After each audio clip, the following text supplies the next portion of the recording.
الحمد لله رب العالمين، الصلاة والسلام على نبينا محمد وعلى آله وصحبه أجمعين ومن تبعهم بإحسان إلى يوم الدين. رب اشرح لي صدري ويسر لي أمري واحلل عقدة من لساني يفقه قولي.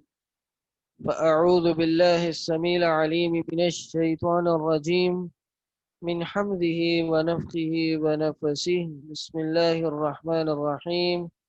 السلام علیکم ورحمۃ اللہ وبرکاتہ.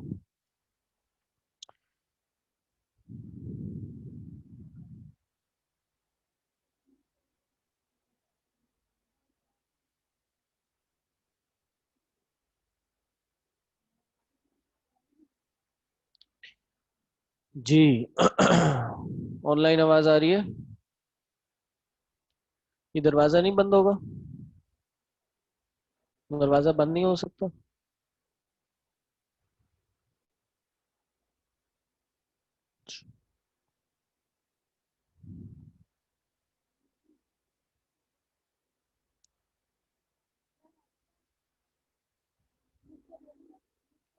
آپ لوگ کو بھی آواز آ رہی ہے پیچھے؟ اچھا جی، سب سے پہلے تو آن سائٹ والوں کو خوش آمدید.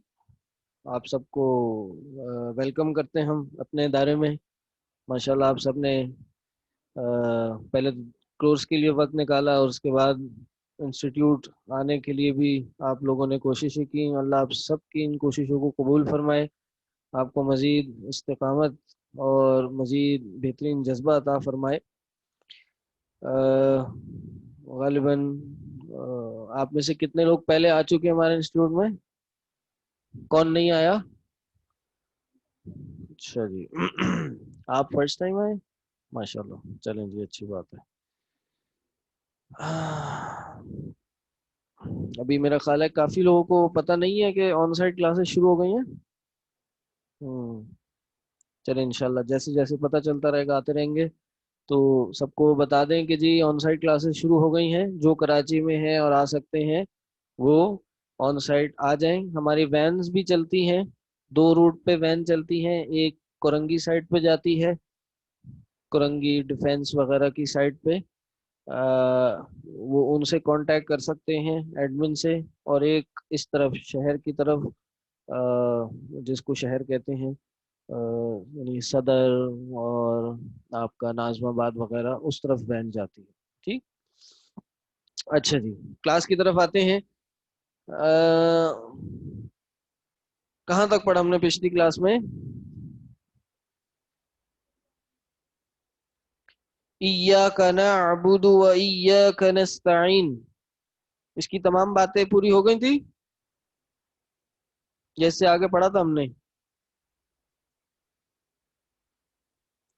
جی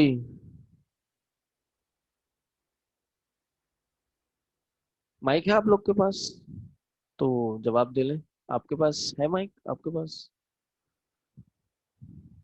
میں دے دیتی ہوں.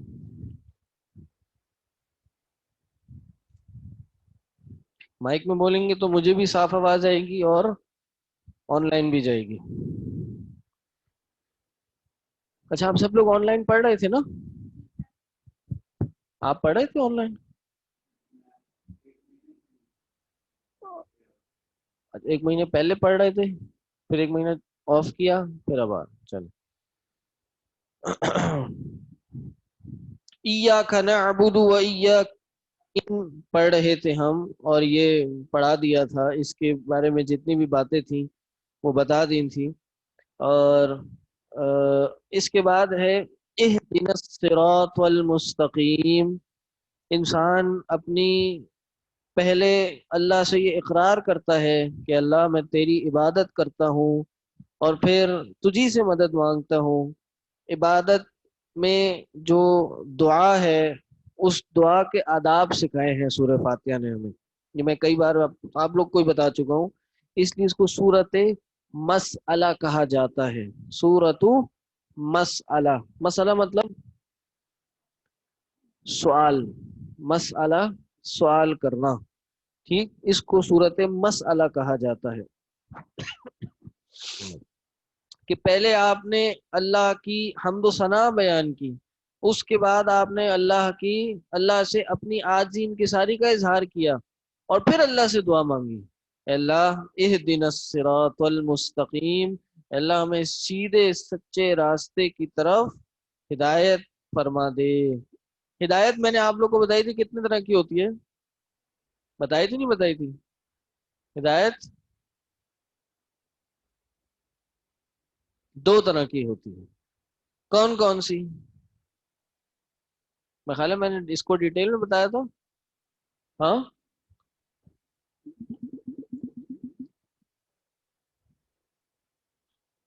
جی، ایک ہوتی ہے ہدایت توفیق اور ایک ہوتی ہے ہدایت رشد۔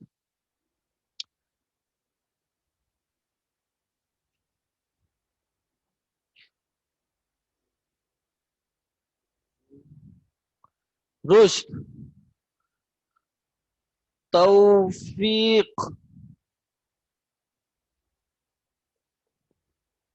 یہی ہے، نظر آ رہا ہے پیچھے سے آپ لوگ کو؟ ہاں، یہ کون سی ہدایت ہے؟ یہ ہے راستہ دکھانا، کسی کو بھی آپ صحیح راستے کی طرف رہنمائی فرما دیں، اس کو کہتے ہیں ہدایت، کہ جنہوں نے مجھے راستے کی ہدایت کی، ٹھیک۔ اور یہ کہتے ہیں توفیق، اس راستے پہ چلنا، سیدھے سچے راستے پر، صحیح راستے پر چلنا، عمل کرنا۔ آسان الفاظ میں یہ ہدایت علم ہے، پتہ چل گیا رائٹ اور رونگ کیا ہے، اور آسان الفاظ میں یہ ہدایت عمل ہے کہ بھائی کرنا ہے یا نہیں۔ تو اللہ سے ہم کیا دعا مانگ رہے ہیں؟ اللہ بھائی ہمیں سیدھا سچا راستہ بھی دکھا اور اس پہ چلنے کی توفیق بھی دے۔ سوال یہ ہے، جب ہم صراط مستقیم پہ ہیں تو پھر کیوں ہدایت مانگ رہے ہیں؟ کوئی کہہ سکتا ہے نا کہ جی ہم تو دین اسلام پہ ہیں، ہمیں کیوں ہدایت مانگنے کی ضرورت ہے؟ جی،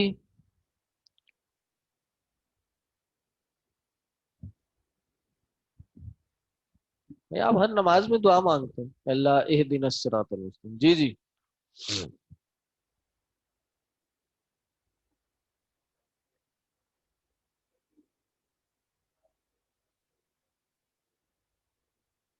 صحیح راستے کا صحیح وقت پر صحیح علم ہو، بالکل صحیح بات فرمائی۔ دیکھیں، ایک تو جواب اس کا یہ ہے کہ اگر آپ صحیح راستے پہ ہیں تو دعا کا مطلب یہ ہے کہ اللہ ہمیں صحیح راستے پر قائم و دائم رکھ، ہمیں اس پر پختہ رکھ۔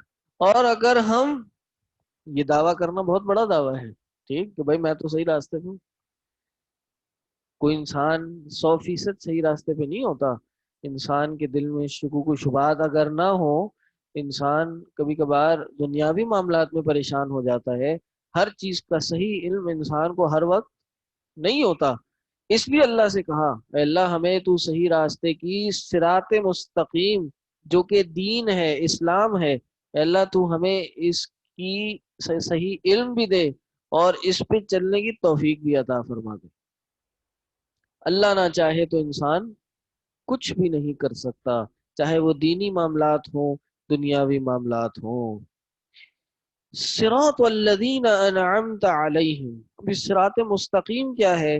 یہ ان لوگوں کا راستہ ہے اللہ جن پر تیرا انعام ہوا، غیر المغضوب علیہم ولا الضالین، ان کے سوا جن پر اللہ تیرا غضب ہوا اور وہ جو ضالین تھے۔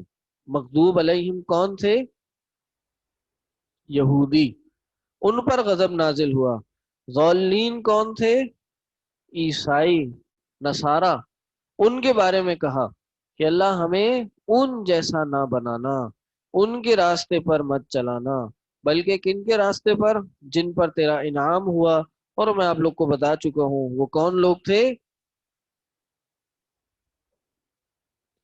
من النبیین والصدیقین والشہداء، جو نبیین ہیں، صدیق ہیں، سچے لوگ ہیں، شہداء ہیں، ان کے راستے پر چلا دے، یہ ہیں انعام یافتہ لوگ۔ تو اللہ ہمیں ان کے راستے پر چلا دے۔ اگر ہم روز دن میں 5 دفعہ، بلکہ 5 دفعہ نہیں، کتنی نماز پڑھتے ہیں آپ لوگ؟ ہاں 6۔ ہاں 6، چھٹی کون سی ہے؟ تہجد کی۔ تہجد کی، ماشاءاللہ۔ چلیں اچھی بات ہے، پھر تو نوافل بھی کاؤنٹ ہو گئے۔ چلیں منیمم فرائض پکڑ لیتے ہیں۔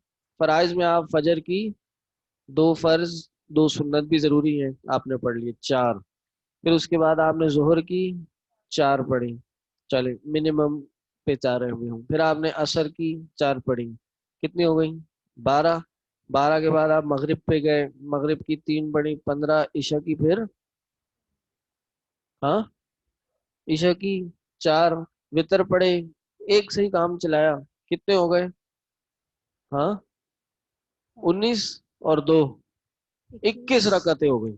پورے دن میں آپ 21 رکعت منیمم پڑھتے ہیں، یعنی یہ سورہ فاتحہ آپ دن میں 21 ٹائمز منیمم پڑھتے ہیں، اگر آپ سنتوں کو 1 منٹ نہ کاؤنٹ کریں تو آپ دن میں 21 دفعہ اللہ سے یہ دعا مانگتے ہیں، اللہ میں سیدھا رستہ دکھا دے، اللہ میں انعام یافتہ لوگوں کا رستہ دکھا دے، اللہ انبیاء، صدیقین، شہداء کا رستہ دکھا دے، اور مغضوب علیہم ولا الضالین کا رستہ نہ دکھا۔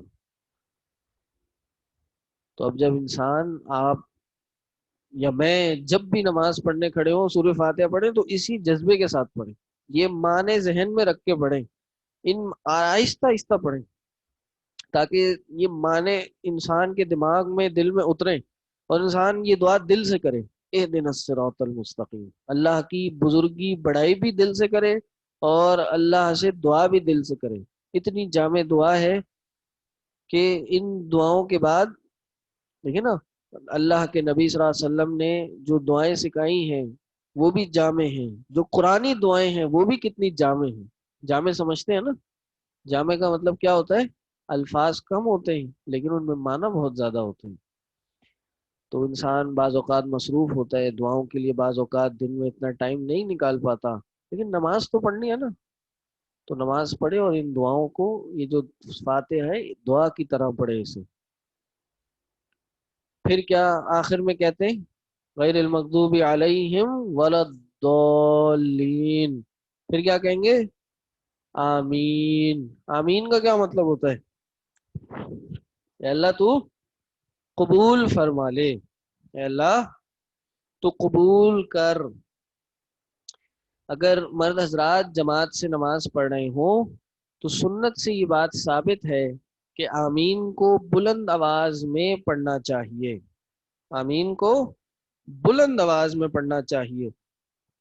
اللہ کے نبی صلی اللہ علیہ وسلم نے فرمایا کہ جو شخص فاتحہ پڑھنے کے بعد غیر المغضوب علیہم ولا الضالین کے بعد آمین بولتا ہے، اور اس کی آمین کیونکہ اس ضالین کے بعد فرشتے بھی آمین بولتے ہیں، اگر اس کی آمین فرشتوں کی آمین سے جا ملے تو غفر له ما تقدم من ذنبی، اس کے جتنے پچھلے گناہ ہوتے ہیں وہ معاف ہو جاتے ہیں۔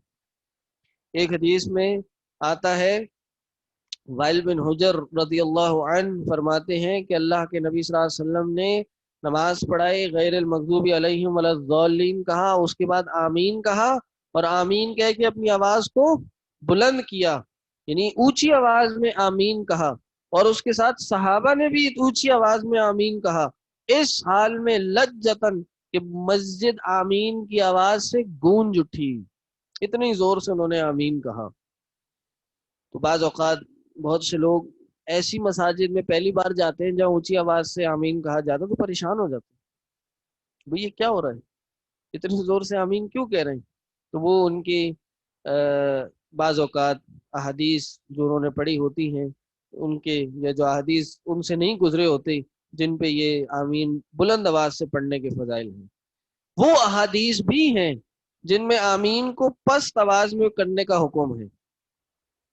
آمین کو ہلکا کر کے دل میں پڑھنے کا حکم ہے، لیکن وہ احادیث اور علماء نے کافی بحثیں کی ہیں، اور ان میں یہی کہا ہے کہ وہ احادیث ضعیف ہیں۔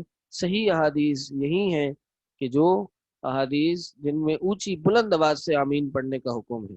بہرحال اگر کوئی بلند آواز سے نہیں پڑھ رہا پھر بھی اس کی نماز صحیح ہو جائے گی انشاءاللہ۔ یہ ایک مستحب عمل ہے نماز میں، اگر یہ ایک انسان اس کا اہتمام نہیں کرتا نماز کا ثواب تب بھی ملے گا، نماز انسان کی تب بھی فرائض کی ادائیگی انشاءاللہ ہو جائے گی۔ جی فرشتوں کی آمین سے ملے گی تو صغیرہ گناہ معاف ہوں گے۔ آمین صرف نماز میں بولنا چاہیے یا پھر جب بھی سورہ فاتحہ پڑھے تب بھی بولیں؟ جب کوئی دعا سنے پڑھے آمین بولے، ٹھیک، آمین کا مطلب ہے اللہ قبول فرما لے۔ جب کوئی دعا پڑھے سنے آمین بولیے، ٹھیک۔ چل، سورۃ البقرہ مدنیہ، سورہ بقرہ مدنی سورت ہے، اور اس سورت کی بھی کافی فضائل ہیں، اور یہ قرآن کی سب سے طویل ترین سورت ہے۔ ہم نے تھوڑا بہت اس کا پچھلی کلاس میں یا دو تین کلاس پہلے آغاز کیا تھا، آج پھر دوبارہ اس کو سٹارٹ کر لیتے ہیں۔ الف لام میم ذالک الکتاب لا ریب فیہ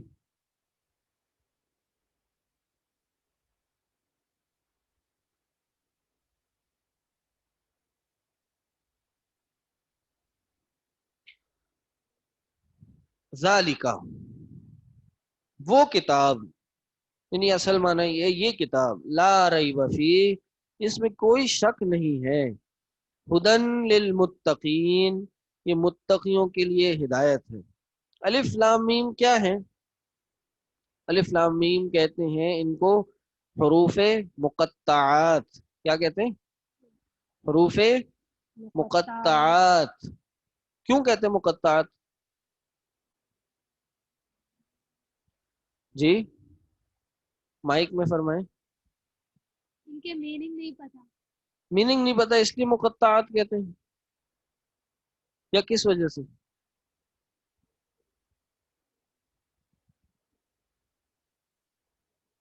ہاں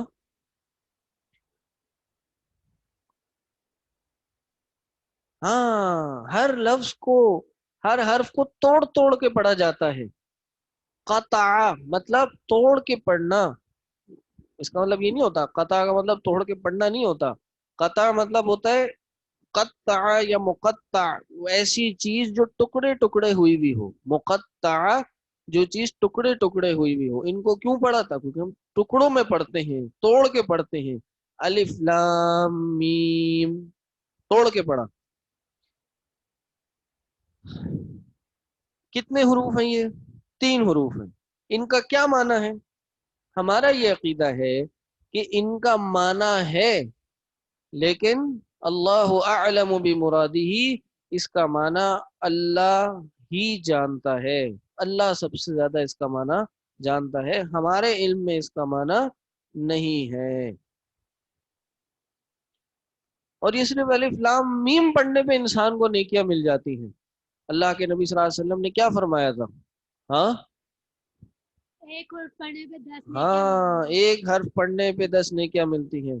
فرمایا کہ من قرأ حرفا من کتاب اللہ فلہ بہ حسنہ، جس نے اپنی کتاب اللہ میں سے ایک بھی حرف پڑھا اس کو اس کی نیکی ملے گی، ایک بھی حرف پڑھا نیکی ملے گی۔ اور لا اقول میں یہ بات تو نہیں کہتا کہ الف لام میم حرف، الف لام میم ایک حرف ہے، بلکہ ولیکن الف حرف ولام حرف ومیم حرف۔ انسان نے الف لام میم کہا، 30 نیکیاں اس کے اکاؤنٹ میں چلی گئی، 30۔ تو اگر آپ یہ صرف یہاں سے یہاں تک کا پیراگراف پڑھیں تو کتنی نیکیاں مل جائیں گی؟ ہاں جی کوئی کاؤنٹ کرے ذرا، اس پیج پہ کتنے حروف ہیں؟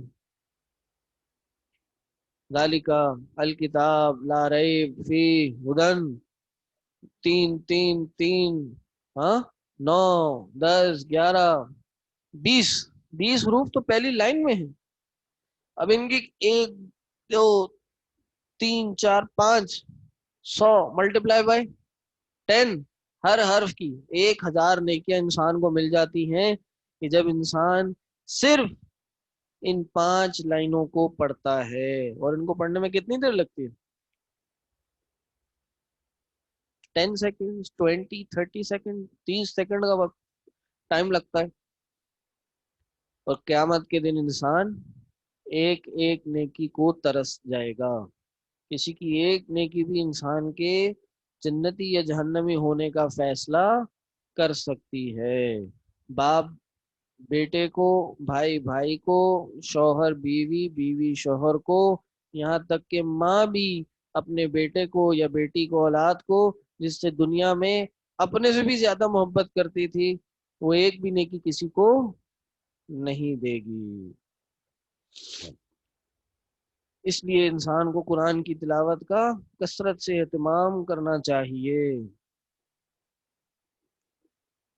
صبح خاص طور پہ، صبح کے ٹائم پہ انسان کو قرآن لازمی پڑھنا چاہیے. اور یہ میں ویسے بتاتا رہتا ہوں کہ اگر انسان کو کبھی کبھار روٹین ایسا ہوتا ہے وہ وقت نہیں نکال پاتا صبح ٹائم قرآن پڑھنے کا، یا اگر نہ نکال پائے تو کیا کرے. اور میں خاص طور پہ یہی کرتا ہوں کہ میں اکثر گاڑی میں قرآن چلا دیتا ہوں. صحیح. اور اکثر وہی صورتیں زیادہ، 1 آدھ سال تک وہی 5 6 صورتیں سنتا رہتا ہوں. تو اس سے فائدہ یہ ہوتا ہے کہ صورتیں انسان کو یاد بھی ہو جاتی ہیں، اور یاد ہونے کے بعد انسان ان کو ظاہر ہے بار بار پڑھتا رہتا ہے. یعنی میں سن بھی رہا ہوتا ہوں اور پڑھ بھی رہا ہوتا ہوں. تو ایسے آپ لوگ بھی کر سکتے ہیں. خواتین ہیں وہ گھر میں قرآن لگا لیں، یہی سورہ بقرہ، اسی کی تلاوت خود بھی کریں، گھر میں پلے بھی کریں بچوں کے ساتھ. اللہ کے نبی صلی اللہ علیہ وسلم نے فرمایا کہ شیطان اس گھر سے بھاگ جاتا ہے جس گھر میں سورہ بقرہ کی تلاوت کی جاتی ہے. ان الشیطان یفر من البیت الذی تقرأ فیہ البقرہ، جس گھر میں سورہ بقرہ کی تلاوت کی جاتی ہے شیطان اس گھر سے بھاگ جاتا ہے. ہمارے یہ شیطان دکھتا ہے کسی کو؟ ہاں، کبھی کسی نے دیکھا شیطان وہ پکڑی اور بھاگ گیا ہے؟ ہمارے مطلب شیطان بھاگنے سے کیا مراد ہے؟ شیطان بھاگنے سے مراد یہ ہے کہ جو شیطانی قوتیں ہیں، نمبر 1 جن جنات ہیں وہ بھاگ جاتے ہیں. جو ایک طرح بری نظر ہے وہ لگنے سے بچ جاتی ہے، حاسدین کی نظر لگنے سے بچ جاتی ہے. اور کیا ہوتا ہے؟ آپس کے اختلافات سے انسان بچ جاتا ہے. آپس میں گھر میں بھائی بھائی کا جو جھگڑا ہے، میاں بیوی کے بھی جھگڑے ہیں،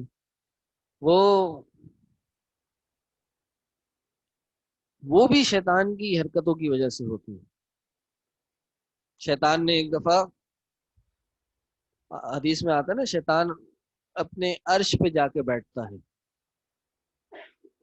اور تمام جو اس کے چھوٹے چیلے شیاطین ہیں ان کو بلاتا ہے، ان کی پیشی ہوتی ہے، وہ ان کو رپورٹ کرتے ہیں. تو وہ ایک ایک کر کے کہ جی میں نے یہ گناہ کروایا، فلاں گناہ کروایا، فلاں گناہ کروایا. تو وہ کسی کو بھی شاباشی نہیں دیتا. پھر ایک آتا ہے، وہ کہتا ہے کہ میں نے کیا کرا، میں نے میاں بیوی میں 2 محبت کرنے والوں میں جھگڑا کرا دیا. وہ اس شیطان کو اپنے پاس بلاتا ہے، اچھا آ جاؤ، اور اس کو شاباشی دیتا ہے کہ واقعی تم نے کام کیا ہے، اصل کام تو تم کر کے آئے ہو. تو پتہ یہ چلتا ہے شیاطین کا سب سے محبوب کام وہ کیا ہے؟ آپس میں اختلافات کروانا. ہمارے گھر کے جو اختلافات اور اس طرح کے جتنے بھی معاملات ہیں، ان کا بھی علاج کیا ہے کہ ہم گھر میں سورہ بقرہ کی تلاوت کریں، گھر سے شیاطین کو بھگا دیں. اچھا کیا صرف پڑھنا کافی ہے؟ ہاں ہمارے ایک کسی جاننے والے نے پوچھا کہ جی ہم تو گھر میں یہ سورہ بقرہ کی تلاوت بہت کرتے لیکن گھر میں پھر بھی جناتی اور جادو والے معاملات ہو رہے ہیں. ہم تو بہت پڑھتے ہیں. میں بھی پریشان ہو گیا, مجھ سے سوال کیا بھی کیا جواب ہوگا. تو میں نے اپنی شیخ سے جا کے پوچھا, شیخ وہ تو ایسے میں کہہ رہی ہوں, مجھے تو جواب ہی سمجھ نہیں آ رہا اس کا, میں کیا دوں بھائی. اب حدیث میں تو ہے کہ بھائی جو سورہ بقرہ پڑھتا ہے شیطان بھاگ جاتا ہے. اب یہ جتنے بھی جادوئی معاملات ہیں یہ بھی جناتی ہیں, شیطانی ہیں, تو یہ کیوں ہو رہے ہیں؟ یہ میں کہ بھائی ان سے جا کے پوچھو کہ تم سورہ بقرہ پڑھتے تو ہو, کیوں سورہ بقرہ پہ عمل کرتے ہو؟ سورہ بقرہ یہ جو 2.5 پارے کی اتنی بڑی سورت ہے, اس کی کتنی آیتوں کو پڑھ کے اپنی زندگی پہ عمل کرنے کی کوشش کر رہے ہو؟ کتنی بار ترجمہ تفسیر کے ساتھ پڑھتے ہو, ایک دوسرے کو پڑھاتے ہو؟ وہ تو دیکھو. وہی شیخ ایک دفعہ میرے ساتھ کسی کا گھر وزٹ کرنے گئے کہ جی دیکھیں جی یہاں پہ جناتی اثرات تو نہیں ہے, جادوئی اثرات تو نہیں ہے. وہ گھر میں داخل ہوئے تو نہیں ہے جناتی اثرات تو بعد کی بات, یا پہلے ہی شیطانی اثرات ہیں. پورے گھر میں جو ہے تصاویر لٹکی ہوئی, بچوں کے کپڑوں پہ پکچرز ہیں. آپ اتنا بڑا ہوم تھیٹر ہے, ٹی وی لگا ہے 50-60 انچ کی LCD لگی ہے. ہاں ہے کہ یہ تو خود شیطانی کام ہو رہا ہے. تو دعوت ہے, آؤ ہمارے گھر میں آؤ, تو پہلے اس کو تو ختم کریں. تو انسان پہ یہ باتیں تب تک عمل نہیں کریں گی جب تک انسان ان پہ خود عمل نہیں کرے گا. صحیح. آگے بھی یہی بات آ رہی ہے کہ ایمان لانا, غیب پہ ایمان لانا صرف کافی نہیں ہے. متقین کی کیا صفات ہے وہ آگے آ رہی ہیں. کچھ سوالات ہیں جو ساتھ ساتھ چل رہے ہیں, وہ بڑا لوگ پریشان ہو رہے ہیں, میں بتا دوں. اچھا جی, قرآن میں آتا ہے اذا قرئ القرآن فاستمعوا له.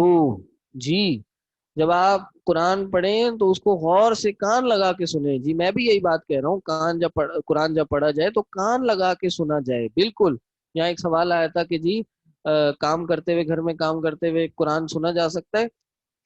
میں یہ نہیں کہہ رہا کہ آپ بیک گراؤنڈ میوزک کے طور پہ قرآن لگا کے بالکل چھوڑ دیں. نہیں, آپ کام اگر ایسا کر رہے ہیں جس میں آپ کی بہت زیادہ توجہ ریکوائرڈ, اٹینشن ریکوائرڈ نہیں ہے, اور آپ وہ توجہ قرآن پہ دے سکتے ہیں, وائی ناٹ. فار ایگزامپل آپ گاڑی چلا رہے ہیں, گاڑی چلاتے ہوئے آپ نظروں سے کام کرتے ہیں, لیکن ساتھ میں بہت سے لوگ کیا کوئی لیکچرز نہیں سنتے, دروس نہیں سنتے؟ اس طرح آپ قرآن بھی سن سکتے ہیں. بہت سی خواتین گھر پہ کام کر رہی ہوتی ہیں لیکن کام کرنے کے ساتھ ساتھ وہ کوئی نہ کوئی درس بھی سن لیتی ہیں. اب جب وہ درس سن سکتی ہیں ایک اٹینشن کے ساتھ, تو اسی جگہ پہ قرآن بھی تو سن سکتی ہیں کان لگا کے. یہ کہنے کا مقصد ہے. لیکن ایسا نہیں کہ آپ کی توجہ ادھر ہے ہی نہیں اور آپ بس لگے چلے جا رہے ہیں. گھر میں کیا ہو رہا ہے, آپس میں بات چیت ہو رہی ہے, فون پہ بات ہو رہی ہے, گھر میں گھنٹیاں بج رہی ہیں, آ رہے ہیں جا رہے ہیں, شور و غل ہو رہا ہے, اور قرآن بھی چل رہا ہے. نہیں, ایسے نہیں ہونا چاہیے. صحیح. حروف مقطعات پہ نام رکھ سکتے ہیں؟ میرے علم میں ہے نہیں رکھ سکتے, باقی اللہ عالم. اچھا جی, سوالات میرا خیال ہے ہو گئے.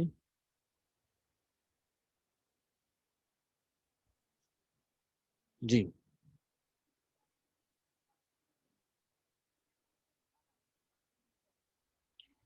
آگے کیا ہے کہ یہ قرآن جو ہے, یہ کتاب جو ہے, یہ ہدایت ہے کس کے لیے؟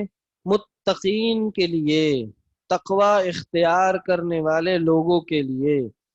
وہ تقوی اختیار کرنے والے لوگ کون ہیں؟ الذین, وہ جو, یؤمنون, ایمان رکھتے ہیں. کس پر؟ بالغیبی, غیب پر ایمان لاتے ہیں یا غیب پر ایمان رکھتے ہیں. غیب کیا ہے؟ جی غیب کیا ہے؟ جو ہم نہیں جانتے. جو ہم نہیں دیکھ سکتے, جو ہمارے علم میں نہیں ہے. حدیث جبریل سنی آپ لوگوں نے؟ حدیث جبریل نہیں سنی؟ تھوڑا سا ہنٹ دیں۔ اللہ کے نبی صلی اللہ علیہ وسلم ایک دفعہ صحابہ کے ساتھ بیٹھے تھے تو جبریل علیہ السلام آئے انسانی شکل میں، اور انہوں نے آ کے نبی علیہ السلام سے کچھ سوال پوچھے، اور ان سوالوں میں ایک سوال کیا تھا؟ ہاں وہ کچھ ایسے تھے کہ شاید بارش کب ہوگی یا جی بالکل، اس سے پہلے بھی سوال کیے تھے، پوچھا کہ اسلام اخبرنی عن الاسلام، مجھے اسلام کے بارے میں بتائیے۔ نبی صلی اللہ علیہ وسلم نے بتایا کہ آپ آپ ان ان تقیم الصلاۃ ان تشہد لا الہ الا اللہ، آپ اللہ کے ایک الہ ہونے کی گواہی دیں، ان تقیم الصلاۃ، آپ نماز قائم کریں، روزہ حج زکوٰۃ، یہ ساری چیزیں۔ پھر پوچھا اخبرنی عن الایمان، مجھے ایمان کے بارے میں بتائیے، ایمان کیا ہے، ایمان کیا ہوتا ہے؟ پھر نبی صلی اللہ علیہ وسلم نے کیا بتایا؟ ان تؤمن باللہ وملائکتہ وکتبہ ورسلہ والقدر خیرہ وشرہ والیوم الآخر۔ ٹھیک، یہ ساری چیزیں کیا ہیں کہ آپ ایمان لائیں کس پر؟ اللہ پر۔ یہ اللہ ایمانیات کتنی ہیں؟ ستتن، 6 ہیں۔ کتنے ہیں؟ ہے 6 ہیں۔ پہلا اللہ پر ایمان لانا، اللہ دوسرا رسولوں پر ایمان رسولوں پر، کتابوں کتابوں پر، تقدیر پر، فرشتوں آخرت پر، اور فرشتوں پر۔ ٹھیک، ان 6 چیزوں پر ایمان لانا ہے۔ یہ 6 چیزیں کیا ہیں؟ یہ غیبیات میں سے ہیں، غیب ہے یہ، ان سب پہ انسان کو ایمان لانا ہے۔ کہنا متقین وہ لوگ ہیں جو غیب پر ایمان لاتے ہیں، جو غیب پر ایمان لاتے ہیں۔ وَيُقِيمُونَ الصَّلَاةَ، اور نماز قائم کرتے ہیں۔ میں نے کہا تھا نا ابھی کہ پتہ یہ چلتا ہے کہ غیب پہ ایمان لانے کے بعد صرف ایمان لانا کافی نہیں ہے، ایمان کے ساتھ عمل بھی کرنا ہے، ایمان کے ساتھ عمل بھی کرنا ہے انسان نے۔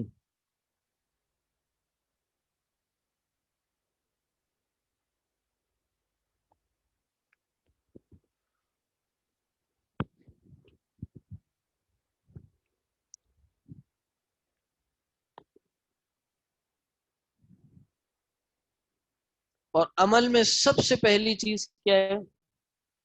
نماز نماز قائم کرنا، نماز پڑھنا۔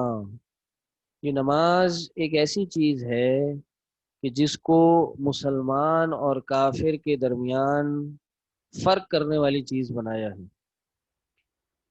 ان الصلاۃ کانت علی المؤمنین کتابا موقوتا، کہ بے شک جو نماز ہے نا، یہ مسلمانوں پر اپنے وقت میں فرض کی گئی ہے۔ سلف کہتے ہیں کہ وہ حدیثیں آتی ہے نا کہ بین المرئی اب الکفری اب الشرکی، شرک اور مرد کے درمیان جو چیز حائل ہے وہ کیا ہے؟ ترک صلاۃ۔ کچھ بھی ہو جائے انسان نماز نہ چھوڑے، اپنے وقت میں نماز سب سے اہم چیز ہے۔ دنیا ادھر سے ادھر ہو جائے لیکن نماز نہیں آگے پیچھے ہونی چاہیے۔ سلف کا قول ہے کہ جو تارک صلاۃ ہوتا ہے، آپ کو پتہ ہے یہ اختلاف ہے ہمارے اسلاف میں کہ کیا تارک صلاۃ کافر ہو جاتا ہے یا نہیں ہوتا؟ کیا ایک نماز چھوڑنے والا بھی جانتے پوچھتے من ترک الصلاۃ متعمدا فلیتبوأ مقعدہ من النار، کہ جو بھی جانتے پوچھتے نماز کو چھوڑ دیتا ہے وہ اپنا ٹھکانہ جہنم بنا لے۔ ہاں،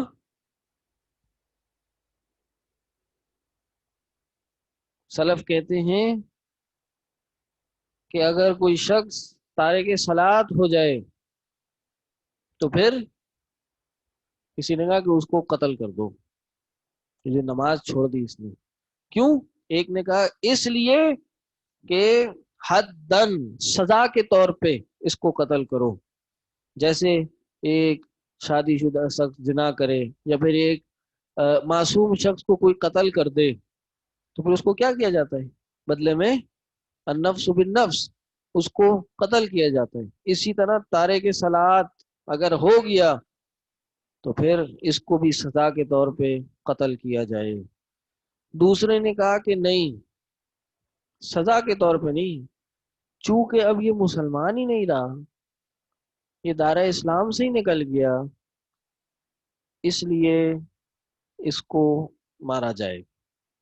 کیونکہ دائرہ اسلام سے نکلنے والے کی سزا، ارتداد کی سزا کیا ہوتی ہے؟ قتل ہوتی ہے. ارتداد، ارتداد کیا ہوتا ہے؟ ردتن سے نکلے یہ، یعنی ایک انسان جب اسلام چھوڑ کر کفر میں چلا جاتا ہے تو اس کو ارتداد کہا جاتا ہے، مرتد. میں یہ چیٹ کھول رہا ہوں تو جو آن لائن والے ہیں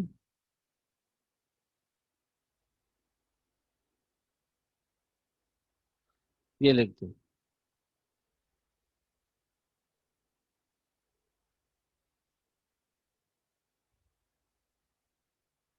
جی، مرتد، مرتد ہو جاتا ہے. کہا وہ مرتد ہو گیا، اب اس کو قتل کر دو. ٹھیک.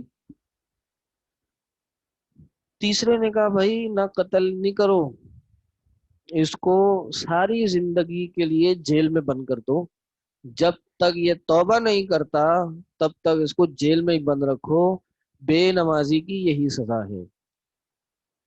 اور ہمارے زمانے کے ایک بہت بڑے عالم گزرے ہیں، شیخ بن باز رحمہ اللہ. سنا آپ لوگوں نے ان کا نام؟ شیخ بن باز کون تھے؟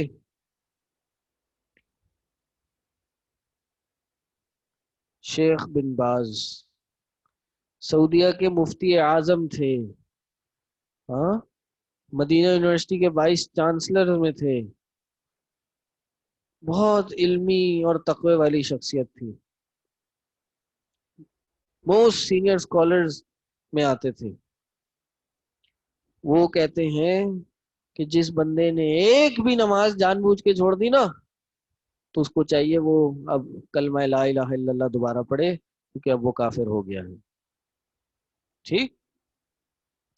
تو کچھ بھی ہو جائے، کسی بھی حال میں انسان کو نماز نہیں چھوڑنی چاہیے. اور یہ مسئلہ بھی سمجھ لیجئے، بہت سے لوگ ہوتے ہیں وہ کہتے ہیں کہ ہم نمازیں ساتھ ملا کے پڑھ لیتے ہیں، قضا کر کے پڑھتے ہیں، رات کو جا کے پڑھتے ہیں. قضا کرنا تو کوئی مسئلہ نہیں ہے، ہاں اپنے وقت میں پڑھنے کا ثواب ہے، اور بعد میں بھی پڑھ لے نماز تو ہو جاتی ہے نا. تو یہ بات سن لیجئے کہ نماز کی قضا نہیں ہے، نماز قضا نہیں ہوتی. ٹھیک. نماز اپنے وقت میں ہی فرض ہے، وقت گزر جائے نماز نہیں ہوتی. صحیح. جیسے حج ہے، حج کا ایک سیزن ہے نا، وقت ہے. آپ ربیع الاول میں تو حج نہیں کر سکتے، حج آپ نے یہی کرنا ہے ذوالحجہ کے مہینے میں ہی کرنا ہے. اسی طرح نماز ظہر کی اذان ہوئی، وقت داخل ہوا، اس کا وقت نکلنے تک، عصر کا وقت شروع ہونے تک ہے. صحیح. عصر کا وقت شروع ہوا، ظہر کا وقت فوت ہو گیا. اب علماء کا اس بات پہ اختلاف ہے کہ کیا وہ عصر کے وقت میں ظہر کی نماز پڑھے یا نہ پڑھے. ایک تو وہ شخص ہے کہ جس نے ظہر کے وقت میں نماز اسی لیے نہیں پڑھی کہ وہ سو گیا تھا. اگر وہ سو گیا یا بھول گیا تو پھر تو یہ بات ہے نا کہ جب بھی اس کو یاد آئے تب وہ نماز پڑھے. ٹھیک. وہ انسان سو گیا، اس کا کیا قصور؟ اللہ کے نبی صلی اللہ علیہ وسلم نے خود فرمایا کہ من نام عن الصلاۃ او نسی فلیصلی اذا ذکر او استيقظ، کہ جب انسان سو جائے نماز سے یا پھر بھول جائے تو جیسے ہی اٹھے یا جیسے ہی اس کو یاد آئے تب پڑھ لے. لیکن اگر کسی نے جانتے بوجھتے، کوئی بیٹھا ہے موبائل پہ، سوشل میڈیا، فیس بک وغیرہ، یوٹیوب پہ کوئی مووی دیکھ رہا ہے، ویڈیو دیکھ رہا ہے، کچھ بھی کر رہا ہے، دوستوں میں آپس میں بات چیت چل رہی ہے، گپ شپ چل رہی ہے، بزنس میں دکان پہ بیٹھا ہوا ہے، کوئی میٹنگ چل رہی ہے، نماز کا وقت نکل گیا، اب وہ کہتے ہیں بھائی نہیں، ان الصلاۃ کانت علی المؤمنین کتابا موقوتا، نماز جو اپنے وقت میں ہی ہے. صحیح، تو کوشش کیا نماز پڑھنی اپنے وقت میں ہے. اس کے بعد اگر نماز مس ہی نہیں ہونی چاہیے. اسی لیے آپ دیکھیے نماز میں وقت امپورٹنٹ ہے. اگر پانی نہیں ہے کیا کرنا ہے؟ تیمم کرنا ہے. بھائی ہو سکتا ہے پانی اگلے شہر میں آپ کو مل جائے، جا کے لے آئیں، لیکن تب تک کیا ہوگا؟ وقت نکل جائے گا. جب وقت نکل جائے گا، نماز میں وقت امپورٹنٹ ہے. تو اس لیے نماز اپنے وقت میں ہی پڑھنی. وہ نماز قائم کرنے والے ہوتے ہیں متقین لوگ.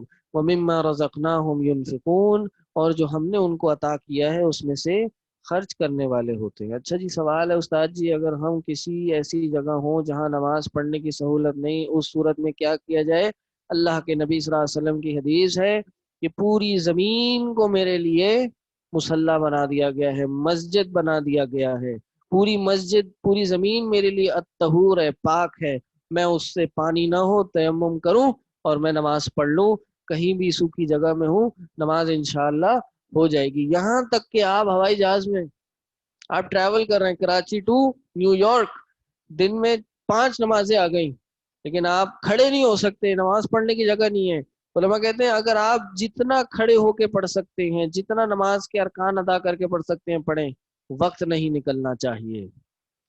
سر جی 2 سوال ہیں. ایک تو یہ بتا دیں کہ سلف کون ہوتے ہیں، اور ہاں دوسرا سوال یہ ہے کہ کچھ حدیثیں میری نظر سے گزری ہیں جس میں قضا نماز کی سزا موجود ہے. یعنی کہ کچھ گروپس مانتے ہیں کہ آپ نماز قضا کر سکتے ہو، لیکن اس کا گناہ ہے، اس کا عذاب وغیرہ ہے. تو اگر ایسے لوگوں کو کوئی ریفرنس وغیرہ دینا ہو، جیسا آپ نے کہا کہ قضا نماز ہوتی ہی نہیں ہے، تو ہاں کوئی ریفرنس ہے حدیث کے طور پہ یا کچھ؟ جی. ایک تو پہلا سوال کیا تھا آپ کو؟ سلف سے ہاں، مراد سلف کون ہے؟ بہت اچھا.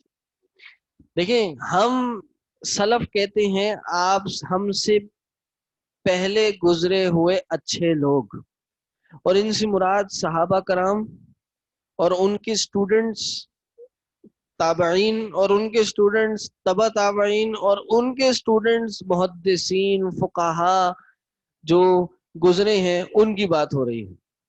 Earlier generations. اللہ کے نبی صلی اللہ علیہ وسلم نے کیا فرمایا؟ خیر القرونی کرنی، the best of all generation is my generation. بہترین جو زمانہ ہے وہ میرا ہے. ثم الذین یلونہم ثم الذین یلونہم، پھر ان کے بعد والے زمانے، پھر ان کے بعد والے زمانے. یعنی یہ بیسٹ آف آل جنریشنز ہیں. اللہ کے نبی، اللہ تعالیٰ قرآن میں کہتا ہے نا کہ آمنو کما آمنتم بھی، ایسے ایمان لاؤ جیسے وہ ایمان لائے. ٹھیک، تو ایمان ہم نے ان کی طرح لانا ہے جیسے صحابہ لائے. صحابہ نے جس طرح قرآن کو سمجھا، سلف صالحین نے جس طرح قرآن و احادیث کو سمجھا، ہم نے بھی اسی طرح سمجھنا ہے. ایسا نہیں ہو سکتا کہ ہم قرآن کا ایک بالکل ہی کوئی نیا معنی، کوئی نیا پہلو دین میں لے آئیں جو ان کی سمجھ نہ آیا ہو. ہاں آج کے زمانوں میں تو اس کی اپلیکیشن ہو سکتی ہے، کوئی نئی چیز آئے، اپلیکیشن میں فرق ہو سکتا ہے، لیکن معنی تبدیل نہیں ہوتے. قرآن حدیث کو سمجھنے کے لیے ہمیں پہلے ہی دیکھنا ہوگا.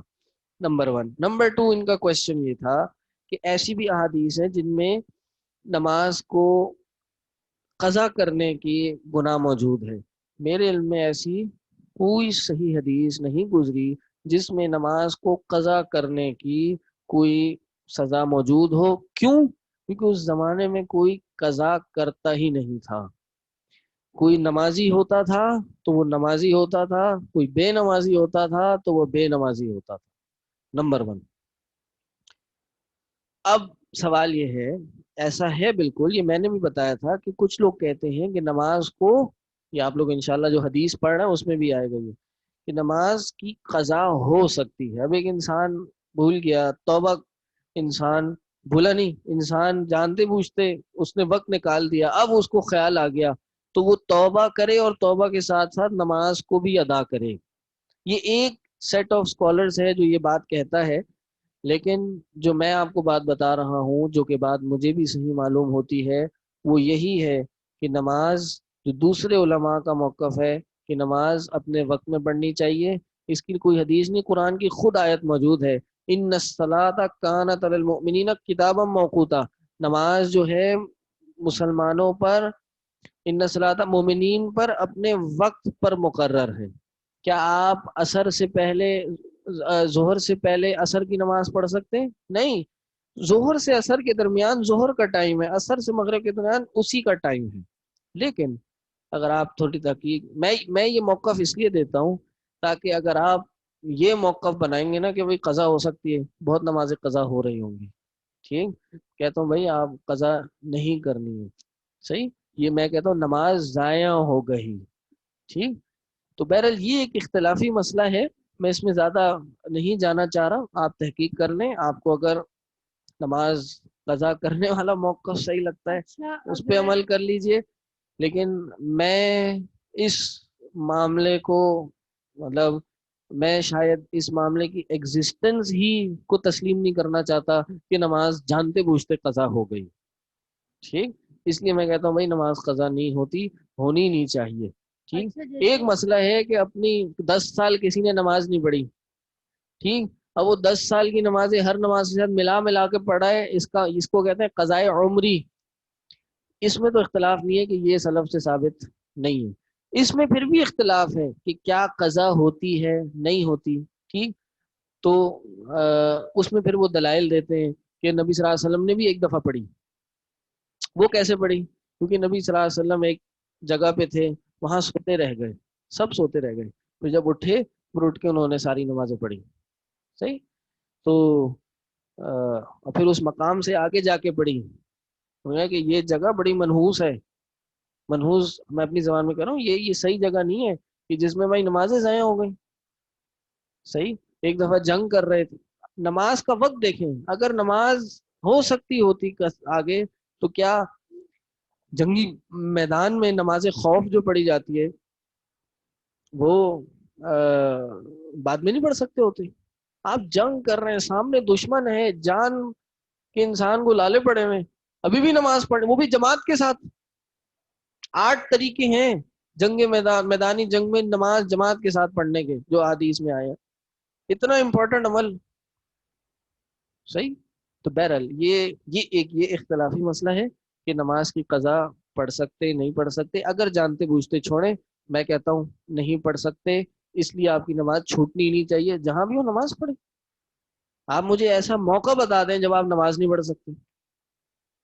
نہیں ہوتا ایسا موقع. آپ کے پاس ہر وقت کوئی پوچھے جی میرا ایگزام ہے تو شریعت نے ایک اصول دیا ہے وہ آپ 2 نمازیں جمع کر سکتے ہیں. اگر آپ کا ایگزام ہے 3 بجے سے 6 بجے تک، ہوا ہے ہمارے ساتھ بھی، تو بھائی آپ 2 بجے جائیں، ظہر اثر ملا کے پڑھیں، 6 بجے مغرب ہو جائے گی، آپ جا کے پھر مغرب پڑھ لیں. ٹھیک. چل بہت سارے سوالات آ رہے ہیں، ٹائم بھی کم ہے. اچھا فقہی. آپ کہہ رہے تھے جی. جیسے ہم قضا نہیں پڑھ سکتے تو ہم جمع سوری بھی تو کر سکتے ہیں نا؟ اچھا، یہ فقہ کی کلاس نہیں ہے، یہ باتیں نکلتی چلی جائیں گی اور بہت لمبی ہو جائیں گی. لیکن اب آ ہی گیا ہے، معاملہ شروع ہو ہی گیا ہے، کیونکہ میں نے تو بہت کچھ آج پڑھانا تھا. میں بتا ہی دیتا ہوں کہ نماز جمع کی جا سکتی ہے اگر آپ کو کوئی مشقت ہو، چاہے سفر میں ہو یا حضر میں ہو، وداؤٹ اینی سفر. کوئی مشقت ہے کہ جی بہت آپ کا جیسے ایگزام، میں نے آپ کو کوئی صورتحال دے دی، کسی کا کوئی مثلا آپریشن بھی ہے، ٹھیک، تو اس میں بھی وہ جمع کر سکتا ہے. وہ جمع کیا ہوتی ہے کہ جمع 2 ہی نمازوں کی ہوتی ہے، ظہر یا عصر کی یا پھر مغرب یا عشاء کی، اور یہ جمع دونوں نمازوں کو مل کے کیا جاتا ہے. جمع سوری ایک الگ جمع ہوتی ہے، وہ بھی کچھ ایک نئے طریقہ لوگوں نے ہی بنایا ہے. وہ بھی جمع سوری جمع نہیں ہوتی، وہ ایک ہر نماز اپنے وقت میں پڑھنی ہوتی ہے. عصر ظہر کو آخری وقت میں، عصر کو پہلے وقت میں، یہ جمع سوری ہوتی ہے. تو بہرحال یہ نماز سوری خود ہی ان اٹ سیلف مشقت ہے. تو میں یہ کہتا ہوں آپ جو حدیث میں جمع کی صورت آئی ہے اس سے فائدہ اٹھائیں، لیکن نماز پڑھیں، اگرچہ جمع کر کے پڑھ لیں، لیکن یہ نہیں بس پڑھتے چلے جا رہے ہیں جمع کر کے. ٹھیک.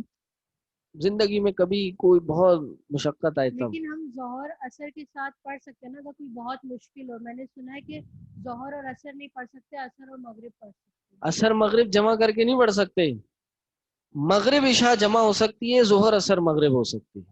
ٹھیک ہے، یہ یاد رکھیے گا. یہ انشاءاللہ آپ ابھی تھوڑا پڑھتے رہیں، آگے حدیث کی کلاس میں آپ کو سب پتہ چلے گا. اچھا جی، میرے نام پہ سوالات اٹھ رہے ہیں کہ جی میرا نام بھی تو حروف مقطعات ہے، ٹھیک؟ تو حروف مقطعات پر نام رکھنا مکروہ ہے، نہ رکھا جائے تو بہتر ہے، نہیں رکھنا چاہیے، لیکن اب کسی کا رکھ دیا گیا تو وہ کیا کریں؟ ٹھیک، تو نہ رکھا جائے، صحیح ہے۔ اللہ کو ادب کے لیے آپ بول سکتے ہیں، اللہ کے ساتھ ادب یہ ہے کہ اللہ کو تو کر کے تم کر کے بولا جائے، کیونکہ تم کرنے میں واحد ہوتا ہے اور اللہ کو یہ ادب زیادہ پسند ہے۔ کیا عورتیں مسجد میں نماز پڑھنے جا سکتی ہیں؟ بالکل جا سکتی ہیں، نبی صلی اللہ علیہ وسلم کے زمانے میں عورتیں جاتی تھیں مسجد میں نماز پڑھنے۔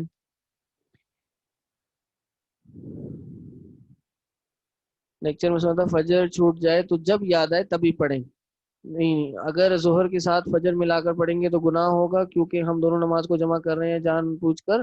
جی، اگر آپ فجر دیکھیں، وہ تو ہر نماز کا قاعدہ ہے نا، کہ آپ جیسے آپ دوپہر کو ظہر پڑھ کے آپ بیٹھے کھانا والا کھایا، آپ کی نیند رات کو پوری نہیں ہوئی تھی، آپ کی آنکھ لگ گئی اور اتنا لمبا سو لیے، کسی نے اٹھایا بھی نہیں، الارم بھی نہیں بجا، کہ آپ سوتے ہی رہ گئے، تو پھر آپ جیسی اٹھیں، لیکن سونے سے پہلے آپ اہتمام کریں نا، آپ موبائل میں الارم لگائیں، کسی کو بولیں بھائی وقت ہے، اول تو ایسے ٹائم سوئی نہیں، اس لیے فرمایا کہ مغرب کے بعد سونا منع ہے، کیونکہ سارا دن تھک کے آپ مغرب کے بعد سوئیں گے تو عشاء کی نماز گئی، اسی لیے کہا مغرب کے بعد سونا، عشاء کے بعد باتیں کرنا منع ہے، صحیح۔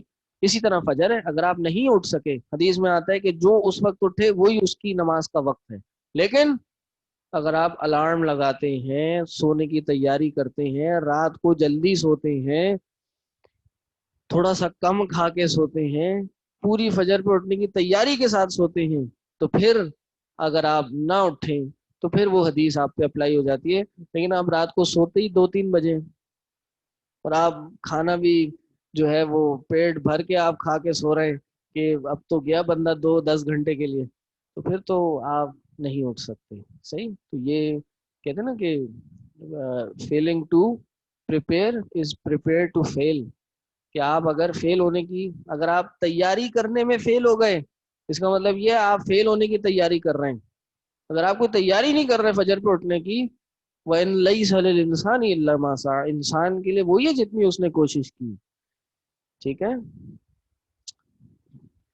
تو وقت تو ہو گیا ہے، ہم یہ بس ادھر ہی اکتفا کرتے ہیں، سوالات ہی لے لیتے ہیں، آپ لوگ کے کوئی سوالات ہیں تو کر لیجئے، پھر انشاءاللہ اگلی کلاس میں ہم فقہی ٹاپک نہیں چھوڑیں گے، ہم آگے چلیں گے۔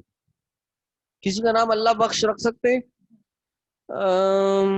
ہر بندہ ہی اللہ بخش ہے، ہاں، اللہ بخش کا کیا مطلب ہے؟ اللہ اللہ نے بخشا ہے، ٹھیک، تو ہر بندہ ہی اللہ بخش ہے، نام وہ رکھیں جو اچھے نام ہو، سنت سے ثابت ہو، صحابہ کی ہو، 24 گھنٹوں کی ہوتی ہے، اس دوران نماز کیسے پڑھیں یہ میں نے بتا دیا، اب جب نماز کا وقت آئے اس وقت آپ نماز پڑھ لیں۔ اسکول یا کالج میں ہوتے ہیں تو ظہر کی نماز چھوٹ جاتی ہے تو کیا قضا پڑھ سکتے ہیں؟ انڈیا میں اکثر اسکول یا کالج میں ہوتے ہیں، کیسے چھوٹ جاتی ہے اللہ عالم، یہ وہیں کے علماء سے آپ پوچھئے، آپ کے علاقے میں کوئی عالم ہوگا اس سے پوچھئے۔ سفر کے دوران جہاز یا گاڑی میں قبلہ رخ ہونا ضروری ہے؟ گاڑی میں دیکھیں دو چیزیں، اگر آپ جہاز میں 3 گھنٹے کی فلائٹ ہے، بیچ میں نماز کا وقت آ رہا ہے، تو آپ جہاز میں نماز نہیں پڑھیں گے، آپ جہاز میں چڑھنے سے پہلے دونوں نمازوں کو جمع کر کے پڑھ لیں گے، یا پھر اترنے کے بعد دو نمازوں کو جمع کر لیں گے۔ لیکن اگر فلائٹ 10 گھنٹے کی ہے، دوران نماز فلائٹ ہی نماز آ رہی ہے اور وقت نکل رہا ہے، تو پھر جتنا قبلہ رخ ہو سکتے ہیں اتنا ہو جائیں۔ اب آپ گاڑی میں بیٹھے ہیں، یہاں سے آپ نکلے کراچی ٹو لاہور، ہاں، تو گاڑی تو رک سکتی ہے نا، جب گاڑی رک سکتی ہے پھر اب گاڑی روک کے کسی مسجد میں کسی کونے میں آپ نماز پڑھ لیجیے۔ عشاء کی نماز کا وقت جو صحیح وقت ہے، وقت تو وہ نصف رات تک ہوتا ہے، بس یہ سمجھ لیجیے، ٹھیک۔ کیا ہم جار اللہ رکھ سکتے ہیں؟ اس کے بارے میں مجھے علم نہیں ہے، اللہ کے رسول نے فرمایا بہترین نام عبداللہ عبد الرحمن ہے، آپ یہی رکھیں، ٹھیک۔ اللہ اتنے ظالم ہے نماز نہ پڑھنے سے خارج کر دے، میں یہ کہتا ہوں اللہ ظالم نہیں ہے، انسان ظالم ہے. اللہ نے انسان کو بنایا، سب کچھ دیا، پھر بھی انسان اللہ کے لیے دن میں 5 نمازیں مختص نہیں کر سکتا. 5 منٹ لگتے ہیں فرض نماز پڑھنے میں. فرض نماز اگر بالکل نارمل سپیڈ میں پڑھی جائے 5 منٹ لگتے ہیں. 5 نمازیں 25 منٹ. آنے جانے کا وقت، وضو کا وقت 20 منٹ. دن میں آپ اللہ کے لیے 45 منٹ بھی الگ نہیں کر سکتے. جی سوال کر لیں. ہلو جی. یہ جو لمبی فلائٹس ہوتی ہیں جی جی اس میں تو وقت مسلسل چلتا رہتا ہے. لائک آپ یہاں سے نکلے، سورج غروب ہی نہیں ہوگا اگر آپ 1 گھنٹے کی فلائٹ پہ جا رہے ہیں، تو اس وقت نماز کا کس حساب سے؟ ہاں، اس وقت آپ وقت ڈیوائڈ کر کے کچھ کریں. مثلا اب تو یہ چیز پتہ چل سکتی ہے نا کہ آپ جیسے فلائٹ میں چڑھے ہیں، ٹھیک، تو آپ کس ٹائم پہنچیں گے، جس جگہ پہنچیں گے، صحیح. تو کیا اس دوران میں نمازیں نکل جائیں گی یا باقی رہیں گی اس دن کی نمازیں؟ ٹھیک ہے، اگر تو باقی رہیں گی تو پھر وہ آپ کا دورانیہ بڑھ گیا. لیکن اگر نکل جائیں گی تو پھر آپ اسی حساب سے اپنی نماز کو وقت میں ڈیوائڈ کریں اور پڑھ لیں.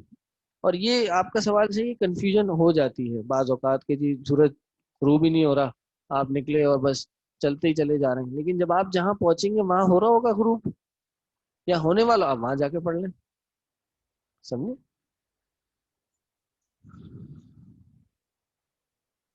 جو لوگ نماز نہیں پڑھتے ان کو کیسے سمجھائیں، ان کو احادیث وغیرہ سمجھائیں، ان کو پیار محبت سے. جو نماز جان بوجھ کر چھوڑی ان پہ توبہ کی جا سکتی ہے. جی، جو نمازیں جان بوجھ کے چھوڑی علماء کہتے ہیں ان میں انسان سچے دل سے نادم ہو کر اللہ سے توبہ کرے. ان نمازوں کو دہرانے کی ضرورت نہیں ہے. یہ بھی ایک جواب ہے کہ جو لوگ مسلمان نہیں تھے وہ ادارہ اسلام میں آئے، کیا انہوں نے دوبارہ نمازیں پڑھی؟ نہیں. ان کے لیے التائب من الذنب کمن لا ذنب لہ، یہ بھی حدیث سن لیجئے کہ جو یہ قضا نماز کی کہتے ہیں کہ گناہ سے توبہ کرنے والا ایسے ہے جیسے اس کا کوئی گناہ ہے ہی نہیں. تو جب اس نے نمازیں سے توبہ کر لی نہ پڑھنے سے، اب پڑھنے جا رہا ہے، تو وہ انسان اللہ کہتا ہے میں گناہوں کو نیکیوں میں تبدیل کر دیتا ہوں. تو اچھا، ایک حدیث ہے کہتے ہیں کہ اگر کوئی مومن گناہ کرتا ہے تو اس کے دل پہ ایک نقطہ آ جاتا ہے، جی اور اگر وہ کرتا ہی جاتا ہے تو وہ مہر لگ جاتی ہے. اب کہتے ہیں وہ مہر جو ہوتی ہے وہ کفر کی ہوتی ہے. اب سپوز اگر وہ پورا بندے پہ مہر لگ گئی ہے، جیسے ہم کہتے ہیں اسٹیمپ لگ جاتی ہے، تو وہ ہٹتی نہیں ہے.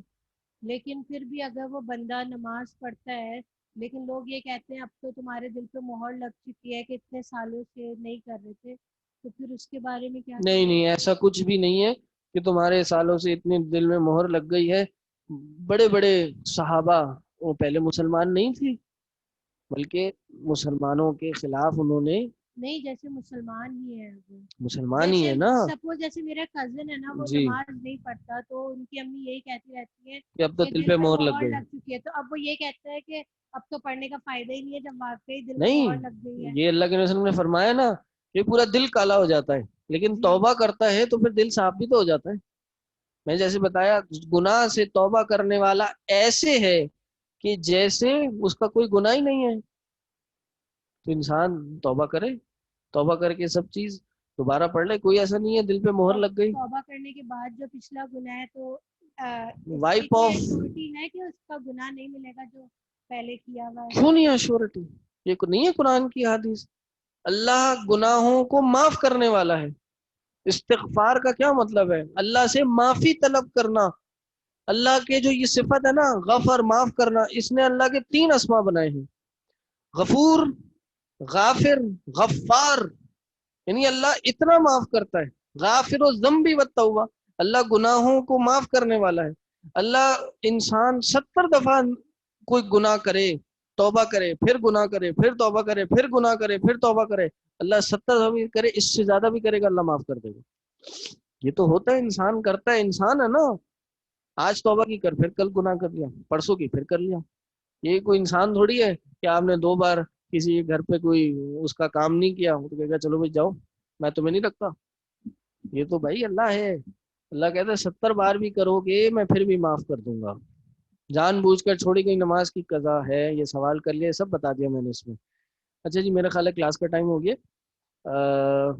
مجبوری میں صرف فرض پڑھ سکتے ہیں جی, بالکل پڑھ سکتے ہیں, لیکن بعد میں جب آپ فارغ ہوں آپ سنتیں ادا کر لیجئے, نہ بھی پڑھیں انشاءاللہ بہت بڑا مسئلہ نہیں ہے. ٹھیک ہے جی, سبحانک اللہم بحمدک اشہد ان لا الہ الا انت استغفرک و اتوب الیک. السلام علیکم ورحمۃ اللہ وبرکاتہ.